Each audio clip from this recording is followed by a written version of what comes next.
Hey, this is Mr. A, and I want to take you through calculating acceleration from a speed graph. Now, you have done this before. We calculated the acceleration of these cars going from 0 to 60, and you were able to calculate the acceleration. In this case, the initial velocity. In this case, the initial velocity was always 0. That is not always going to be a case. For example, in this problem, we could calculate the acceleration, yes, with the initial velocity 0, but we could also calculate the acceleration between here and here, where the velocity changed from 20 to 40. Or we could calculate the acceleration when the velocity changed from 40 back down to 20. We could calculate it anywhere here on this graph, and that's what I'm going to show you in this activity.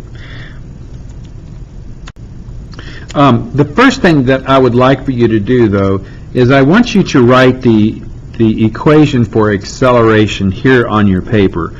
Acceleration, as you remember, is the change in velocity over the change in time. And change in was simply just the final minus the initial. So if we know what our final velocity is, our initial velocity, and our final time and our initial time is, then we can calculate acceleration. I tell you this now because that is where we're headed. We have got to define each of these variables in this graph. And the questions on this page take you step by step through that. Sometimes it's maybe more simpler than it should be and more confusing than it should be, so that's why I've made this video. The first question is, what is the velocity at t equals 4? So we look on our graph. T means time, so time is on the x-axis here, and the time in question is t equals 4. And the answer to the question is not C. These letters are just on here for some other reason. What I asked you for was, what is the velocity at t equals 20? So we go up to the line, and we go over to the velocity axis, and we see that the velocity is 20 at a time of 4. The next question is, what is the speed at time equals 4? Speed. Now wait a minute. This is a velocity versus time graph, not a speed versus time graph. Well, I'm sorry, that was a trick question, because in this case, we're going to be saying that speed and velocity are the same thing. Velocity is just speed with a direction. There is no direction indicated here. What we are indicating is the speed. The next question is, what is the speed at time equals 0? All right, time equal to 0. Well, the speed is 0 at time equals to 0, just like the other graphs that we've been working with. The next question says, in the time interval between t equals 2 seconds and t equals 4 seconds, what would be considered the initial time? So in the interval between t equals 2 seconds and the t equals 4 seconds, well, the initial time is just the first time that you come to. It would be the t is equal to 2. And the follow-up question is, in that same interval between 2 seconds and 4 seconds, what would be considered the final time? Well, in this interval right here, 2 would be considered the initial, and 4 would be considered the final. The next question says, in the time interval between 11 seconds and 12 seconds, between 11 seconds and 12 seconds, what is the initial speed? Well, in order to find the initial speed, we have to find the initial time. So the initial time is the one we come to first. That would be 11.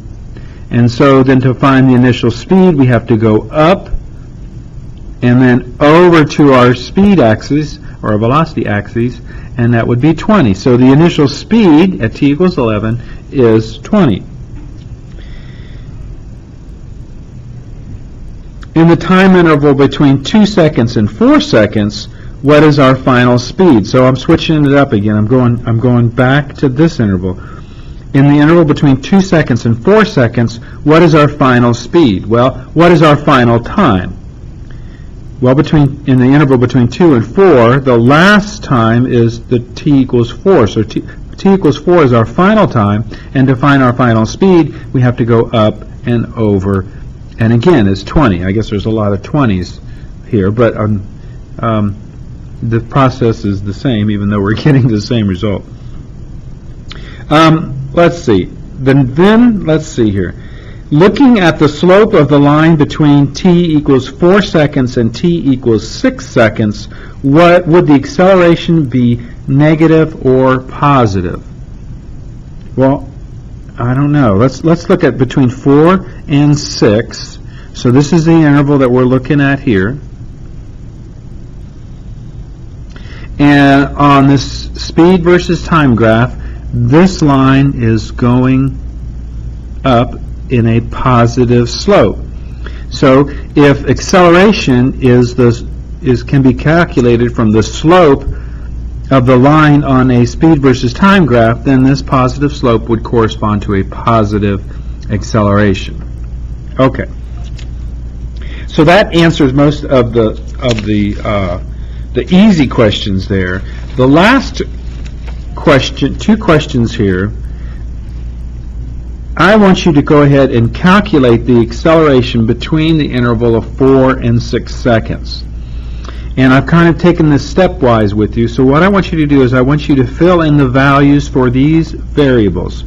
What is the initial time in the interval between 4 seconds and 6 seconds?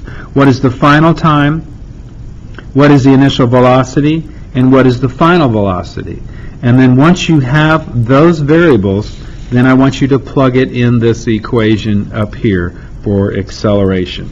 So again, go ahead and find the values for these variables and then plug it in your acceleration equation down here, where you're going to take the value for VF and subtract from that the value of VI and divide that all by the quantity of the final time minus the initial time.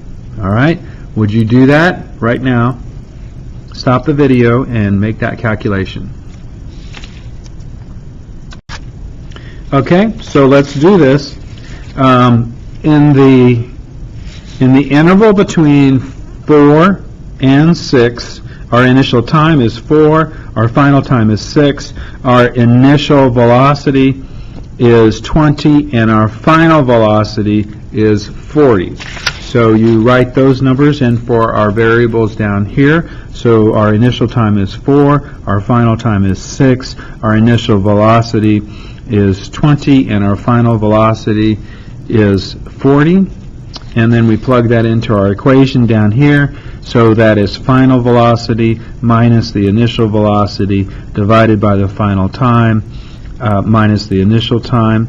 And so we get that is equal to 20 in the numerator and 2 in the denominator, and that would simplify to 10. 10 what?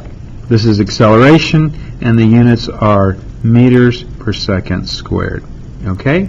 So I'll expect you to turn this sheet in for your homework.